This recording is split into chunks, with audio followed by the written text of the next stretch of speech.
Another honorable mention paper, Envisioning AI Support During Semi-Structured Interviews. And our presenter will be Zhu Liu. Thank you for is this a common experience? And from the literature, I learned that many qualitative researchers feel that conducting interview can be challenging. And for less experienced interviewers, they may often struggle even more. So this is because interviewers experience intense cognitive load during the interview. They have to perform a real-time juggling act, including asking the question, listening to the answer, and building rapport.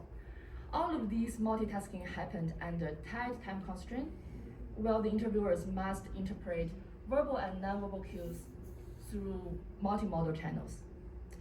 So this common challenge hint at an opportunity to provide some support to the interviewer, and such support could come from AI. The good thing is we all know that the current AI technology show promising capabilities in understanding and maintaining conversation. However, a previous CSCW publication points out that qualitative researchers, they value the sense of serendipity and they do not want to be replaced by AI in their workflow.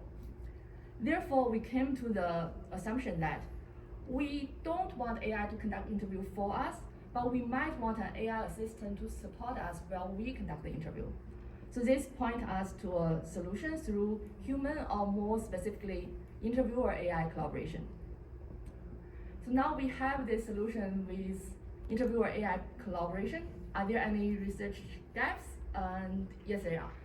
Another CSCW publication explored the human AI collaboration during qualitative analysis phase. In their paper, such collaboration is mostly asynchronous. For example, an AI assistant can preliminarily scan the data, then generate a report, and the reviewer just have to review it when they have time later. However, in the live interview, which is the data collection phase, it demands synchronous human AI collaboration. As you may imagine, the AI has to support the interviewer in real time so that the interviewer can adjust their interviewing approach while the interviewee is still there. So this actual real-time requirement makes the collaboration even more complicated. Here we also want to argue that this research for real-time collaboration is really critical because if we do not collect rich data in the interview, then we cannot get nuanced findings from the analysis later. So to address this challenging and important gap, we confirm our research question as how do interviewers from novice to expert envision AI-driven assistant for semi-structured interviews? We conduct an exploratory study to answer this research question. We interviewed 16 participants who have experience conducting semi-structured interviews, including 6 novice, 7 intermediate, and 3 expert participants. Here, the expertise level was self-reported by the participant in a survey, and then we confirmed with them in the study. During the interview, we covered 3 subtopics, including their current interviewing challenge, their AI usage and attitude, and also their envisioned AI assistant. After transcribing all the interviews, we conduct an inductive semantic analysis, which is introduced in the first presentation. And we want to clarify that we did not pre-group the transcript by expertise during the analysis. We only try to observe the patterns with expertise after the themes has emerged.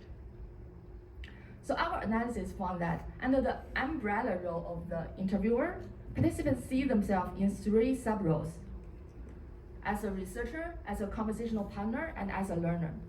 So as a researcher, they value how AI could support their research objective, which is covered in our theme 1.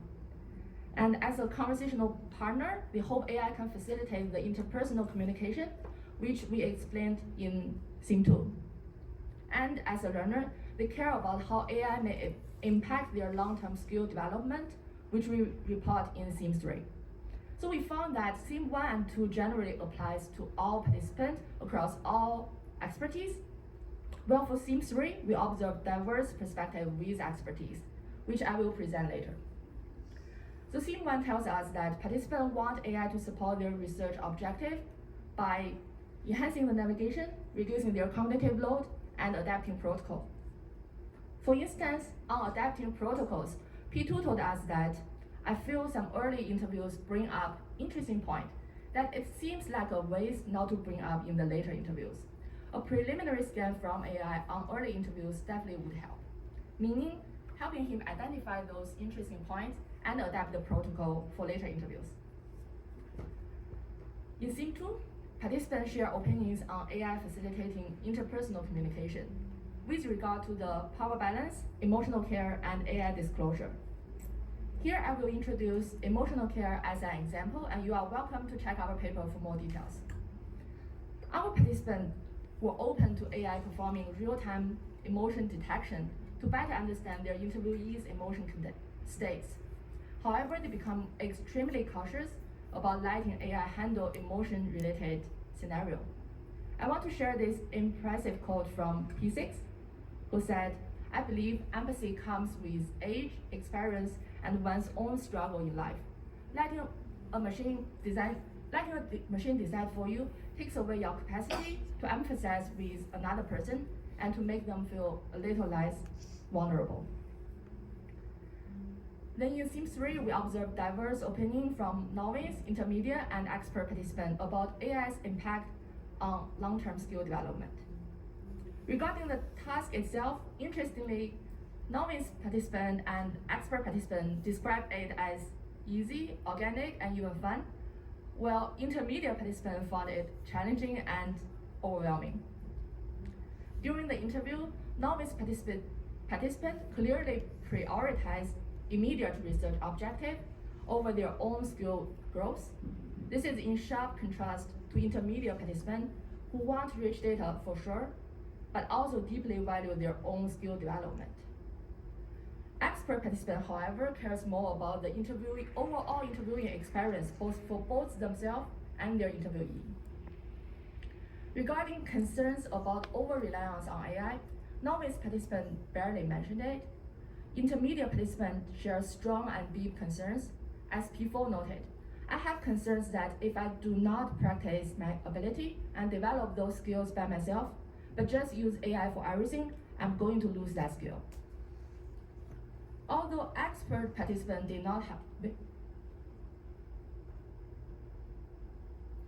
have these concerns for themselves, they voiced warning for novice interviewers. As P6 put, "I don't recommend novice using an AI assistant because you become almost dependent on that feedback and you won't have the opportunity to learn." Building on our semantic analysis, we summarized 3 design challenges for an AI assistant to be subtly visible, adaptable, and multimodal. Today, I will introduce the first challenge, a subtly visible AI assistant within the triangular dynamic. So here I want to use coding as a comparison to demonstrate. With no AI assistant, a programmer just code by themselves. With AI, the programmer have a bidirectional interaction with the AI, which is a simple dyad. However, the interviewing context is different.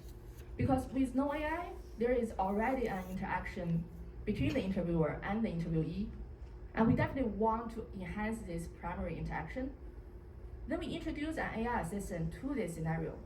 We add an interaction where the AI is providing support to the interviewer. What's more, the AI's existence may also influence the interviewee's behavior. So now we are dealing with a triangular dynamic, which lead to our design visibility design challenge. How can we design an AI assistant that is explicitly visible to the interviewer so an interviewer can maintain full agency, but in the same time making it implicitly visible or even invisible to the interviewee so that they can remain uninfluenced and they can still provide genuine and authentic response. So in summary, we explored interviewers' vision for real-time AI interview assistant, and identified their expectations and concerns. We then developed design challenges for from the interview's multimodal context, triangular dynamic, and the nonlinear effect of interviewers' expertise. Please check our paper here or scan here to learn more about my project. Thank you for your time, and unlike the previous two speaker, I'm not on the job market, but you are still welcome to to ask questions. Thank you for your time.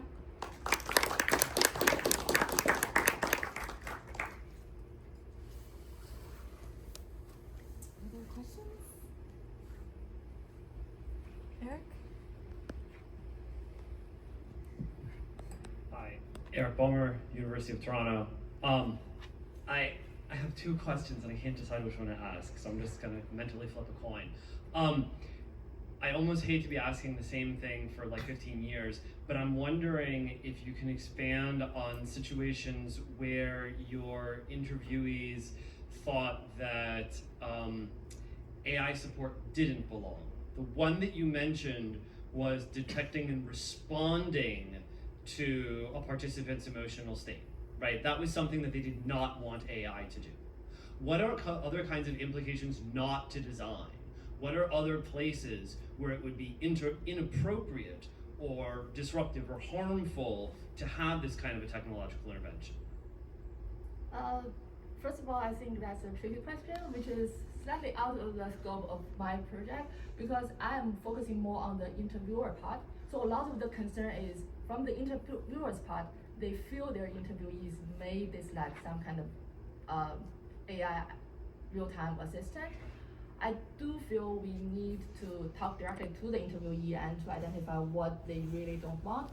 But according to my participant, who is the interviewer, they definitely mentioned probably it is quite a lot of individual difference. Maybe someone who is more open to AI, who is more positive with AI support, they could be okay with most of the real-time analysis, including their verbal and non-verbal response. But for someone who is like more negative towards AI, who don't want AI to do any real-time analysis on their verbal and non-verbal case, that could also happen. So we have the keyword as AI disclosure, which is talking about you should let your participant know there is AI real-time analyzing the interview and providing the assistant to the interviewer, and then you can ask for their consent. Maybe they are okay, then you just have it on. Maybe they are not okay, then you just run it as a traditional, just human-to-human interview. Okay, thanks. And sorry for the confusion. I meant your participants whom you interviewed. I realize interview is ambiguous there, but you got the point, so thanks. Hi, Enrico Costanza from University College London. Thank you, very interesting project. It was really interesting also to think back about like how our experience changed with interviews. And one thing that came to mind is that in the early stages of my experience with interviewing, I sometimes interviewed in pairs. So I was wondering whether, like with another researcher, and sometimes I interviewed together with my PhD students when they're at early stages. Did any of your participants mention that? Was there any reflection that, like, we can get from that, or is it uncommon? Just to clarify, are you talking about more towards co-interviewing, like two interview together, or like? Yes. Okay. So like myself and another person will go and interview a participant. Yeah, I mean, like I have participants who have this experience or don't have this experience, and their perspective is quite different. And for those who normally do interview solo, they may feel like, oh, the AI assistant is a tool that I need to use, that I need to manage. But for someone who has like co-interview or like have some assistant doing the note taking for them, like they may be more open for AI assistant, and they may just say like, oh, it's quite similar to what I have with a human note taker. Now it's just the AI is doing the note taking for me. So nothing I normally do has changed. So like they become quite comfortable and they can integrate the AI into their workflow easily. Thank you. We can do one more quick question. So Karsten, I was still on Syracuse University. So you indicate that the expert did not think that this tool was good for newcomers, and the intermediate were most concerned about the use of it. So what would your recommendation be for where in people's learning trajectory to adopt a tool like this? Okay, so my answer for that is I do feel there is some opportunity for the AI assistant, but my expert participant who voiced warning to the novice, I think they are really just want to bring the caution to like you need to care about how AI will influence your long-term skill development, which we actually mentioned in our design challenges. And you want to support the novice with their skill development when they use an AI assistant. You don't want to like disempower them, like let them almost dependent on AI assistant, and they won't develop their own skill. So our expert participant is trying to say like you need to be cautious about this, but I don't think they are saying like definitely no matter how you design the assistant, it cannot be provided for a novice interviewer or intermediate interviewer or like generally less experienced interviewer. Thank you.